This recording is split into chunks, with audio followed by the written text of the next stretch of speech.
Une photo souvenir pour les enfants du quartier qui ont bien grandi. Les Prés Saint-Jean hébergeaient plus de 14 000 habitants dans les années 70. Maintenant, 6 000 habitants demeurent avec l'envie de se retrouver près de 50 ans plus tard. On était tous entre copains, on se connaissait tous. On montait tous les uns chez les autres. Il y avait besoin de quelque chose, les voisins venaient. On était vraiment entre voisinage, le voisinage, tout le monde se connaissait. Le quartier s'étend sur 60 hectares. Il aura fallu 10 ans pour le construire à partir de 1968. Fait de grands ensembles et de tours, plus de 2800 logements le composaient. Des habitants solidaires et attachés à un quartier qui représentait un quart de la population chalonnaise à l'époque.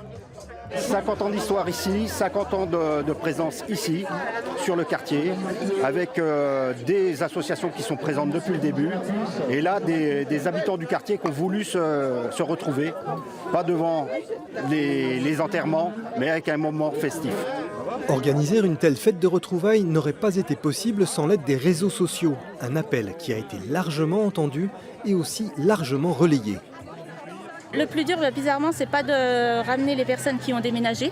Il y en a une qui est en train de faire 7 heures de route pour venir vers nous. Elle est partie de La Rochelle, donc quand même, c'est pas rien. Et en fait, le plus dur, c'est les personnes âgées qui malheureusement restent souvent seules chez elles. Et c'était aussi notre but de les faire ressortir un peu, leur faire voir les jeunes qu'ils avaient vus tout petits et leur faire voir, voilà, regardez, vous les avez connus, parlez un peu avec eux, remémorez-vous un peu ce qu'on a fait ensemble. Et c'est le but, c'était ça et ça a marché. Les retrouvailles 2018 pourraient bien devenir un événement régulier au Pré Saint-Jean. Cela pourrait aussi donner des idées aux autres quartiers historiques de Châlons.